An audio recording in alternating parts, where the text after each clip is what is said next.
Untuk melakukan analisis dan desain balok T, ini hampir serupa dengan balok persegi. Distribusi tegangan tekan pada betonnya mengikuti blok tegangan dari Whitney.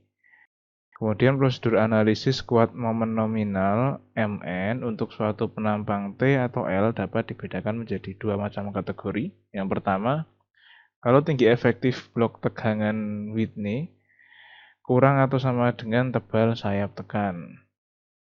Kemudian kategori yang kedua apabila tinggi efektif blok tegangan Whitney atau A lebih besar dari tebal sayap penampang.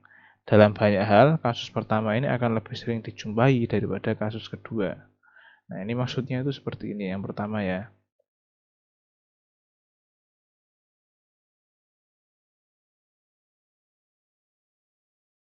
Yang pertama, apabila kita punya penampang balok T di sini,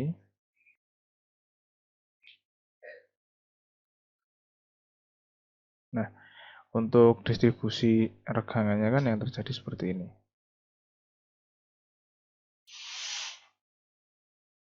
Masih sama. Kemudian, kalau masih ingat untuk penampang persegi kemarin kan tegangannya seperti ini ya. Kemudian disederhanakan menjadi seperti ini. Nah, ini kalau pada penampang persegi.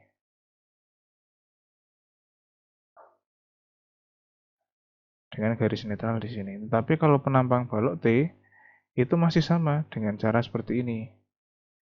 Tetapi yang kategori pertama tadi jika A-nya kurang dari HF, kalau ini HF, maka posisinya dia di sini berarti garis netralnya. Nah, A-nya kemungkinan ada di situ. Gitu. A-nya di sini. Ini C-nya. Seperti itu. Kurang lebih seperti itu. Kemudian yang kategori kedua, untuk yang A lebih dari HF, itu kalau digambarkan, dia sudah melewati batasan sayap dan sudah masuk ke sini. Jadi kalau yang ini tadi desaknya itu ini. Ini desaknya. Kalau yang ini desaknya itu ini. Nah, kalau kondisinya kategori yang pertama itu sama dengan ini. Kemudian kalau yang kedua, nah itu kita harus bedakan karena ada sayap di sini dan ada badan. Nah, ini cukup panjang nanti metodenya.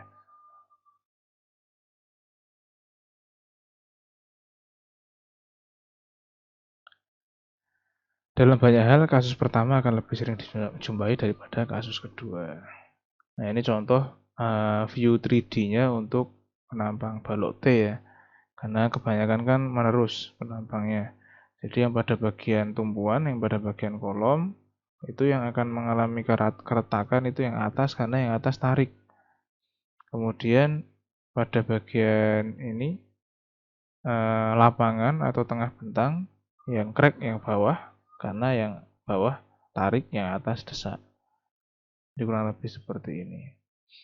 Nah, ini contoh untuk yang penampang daerah momen positif, tetapi untuk A-nya itu berada di sayap, atau ini yang A kurang dari HF, yang ini untuk A kurang dari HF, yang ini untuk A lebih dari HF. Nah, yang ini yang bagian momen negatifnya. Gambarannya kurang lebih seperti ini. Nah, karena posisinya tegangan seperti ini, maka peletakan tulangan pun juga harus disesuaikan. Untuk analisis balok T, di mana A kurang dari HF, atau garis netralnya jatuh di sayap, untuk kasus ini perencanaan dan analisis jangka balok yang berpenampang persegi, dengan lebar baloknya adalah BI. Jadi prinsipnya sama dengan memperhitungkan balok persegi, tetapi lebarnya bukan BW, tetapi BI. Asumsikan A-nya sama dengan beta 1 kali C, di mana A-nya kurang dari HF. Kemudian asumsikan epsilon S lebih dari epsilon Y, atau diasumsikan tulangannya sudah leleh. Hitung A sama dengan AS kali FY dibagi 0,85 kali FC aksen dikali BE. Periksa apakah hasil hitungan yang tadi A ini kurang dari HF. Kemudian periksa juga apakah epsilon T-nya atau regangan untuk tulangan paling luar itu sudah lebih dari epsilon Y. Kalau sudah berarti asumsi yang kita ambil di awal tadi sudah benar. Untuk epsilon T sendiri bisa dihitung dengan persamaan ini. D min C dibagi C sama dikali 0,003. Kemudian apabila asumsi sudah benar semua, maka hitung Mn-nya. Mn-nya dapat dihitung dengan AS kali FY dikalikan D min A per 2. Nah, kasus kedua apabila A-nya lebih besar dari HF atau garis netral jatuh di badan. Untuk kasus ini, perencanaan dan analisis dianggap balok dengan penampang T.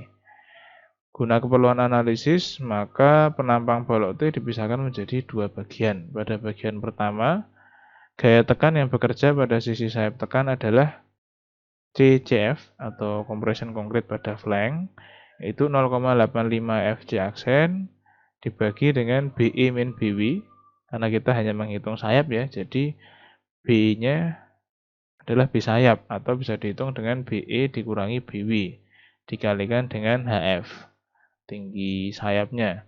Sedangkan gaya tekan pada bagian badan, nah ini seperti biasa pada balok persegi.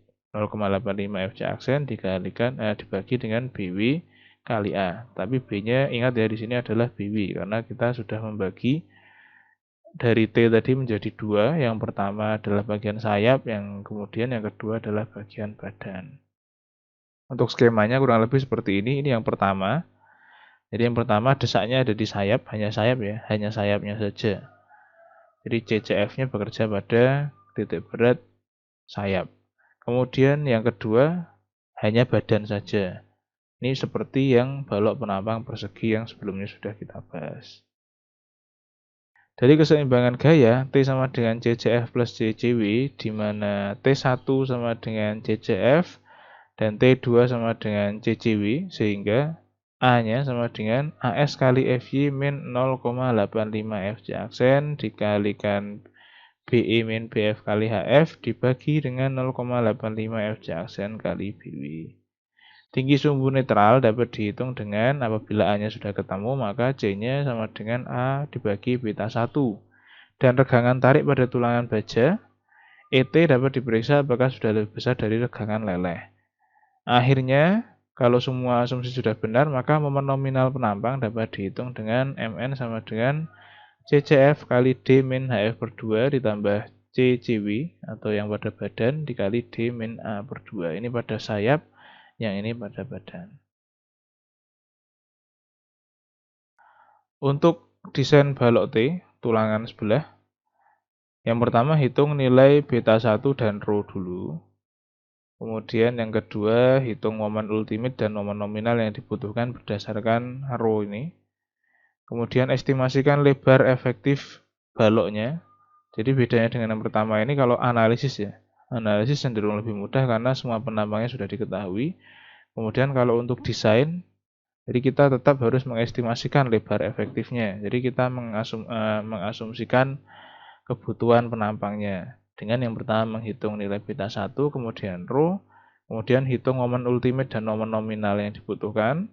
Jadi dari rho ini, kemudian estimasi penampangnya. Yang pertama estimasi lebar efektif dulu.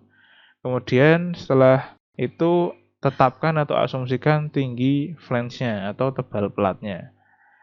Berikutnya hitung momen yang tersedia jika diasumsikan A-nya ini sama dengan HF. Mn-nya sama dengan CC dikali D min A per 2, di mana CC-nya sama dengan 0,85 FC aksen kali A kali B. Nah, kemudian lakukan kontrol jika Mn yang tersedia itu lebih besar dari Mn yang dibutuhkan, maka A-nya kurang dari HF. Tetapi apabila Mn-nya yang hasil hitungan tadi kurang dari Mn yang dibutuhkan, maka A-nya berarti lebih dari HF. Nah, berikutnya, jika asumsinya itu adalah A yang A kurang dari HF, kalau asumsinya yang ini ya, yang pertama, artinya MN yang dihitung di awal ini tadi lebih besar dari MN yang akibat beban. Itu cari nilai A dari momen nominal yang dibutuhkan. Dengan persamaan yang sama, Mn sama dengan Cc kali D min A per 2, di mana Cc-nya 0,85 Fj aksen kali A kali BE. Sudah BE di sini. Keseimbangan momennya Cc sama dengan Ts, diasumsikan baja tariknya sudah leleh, artinya Ts-nya bisa dihitung dengan AS kali Fy. Kemudian hitung jumlah tulangan yang dibutuhkan. Mencari A baru dari keseimbangan Cc sama dengan Ts. Hitung tinggi sumbu netralnya, C baru sama dengan A baru dibagi dengan beta 1, kemudian kontrol apakah epsilon T-nya lebih besar dari itu sama dengan 0,005 dan epsilon S-nya betul sudah leleh. Kalau sudah betul, maka hitung kapasitas momen yang tersedia. Mn-nya sama dengan Cc dikalikan D min A per 2, di mana Mu-nya sama dengan Vmn. Kemudian apabila yang terjadi adalah yang kedua, jadi asumsi yang ini, yang kedua, jika Mn hasil hitungan ini kurang dari Mn yang dibutuhkan atau Mn yang hasil hitungan dari beban, maka A lebih besar dari HF. Nah, kita pakai yang ini. Jika asumsi A lebih besar dari HF, maka cari nilai A dari Mn sama dengan CCF kali D min HF per 2 ditambah CCW kali D min A per 2. Gaya tekan yang bekerja pada sisi sayap tekan adalah CCF sama dengan 0,85 Fj aksen dibagi BE min BW kali HF. Kemudian gaya tekan pada bagian badan adalah CCW sama dengan 0,85 Fj aksen dibagi BW kali A. Keseimbangan gaya dalamnya yang terjadi T-nya sama dengan CCF plus CCW. Kemudian mencari luas tulangan tarik dengan mengasumsikan sudah leleh. AS sama dengan T dibagi FY. Berikutnya kita kontrol. Rho-nya sama dengan AS dibagi BE kali D. BE ya, dikali D. Kalau kurang dari Rho max, maka sudah memenuhi. Menghitung jumlah tulangan. Jadi kita tetapkan dulu diameternya berapa, kemudian jumlahnya berapa. Berikutnya hitung nilai A baru. A lebih besar dari HF dari keseimbangan gaya dalam. Hitung tinggi sumbu netral. Nah, yang ini sudah pakai tulangan yang kita tetapkan tadi. Berarti sudah memakai tulangan terpasang. A terpasang. AS terpasang. Hitung tinggi sumbu netral. C baru sama dengan A baru per beta 1. Kemudian lakukan kontrol untuk epsilon T. Apabila sudah lebih dari 0,005 dan epsilon S-nya sudah lebih besar dari epsilon Y, maka hitung kapasitas momen yang tersedia. Mn sama dengan CCF kali D min HF per 2 tambah CCW kali D min A per 2. Itu harus lebih besar daripada Vmn yang hasil hitungan dari beban.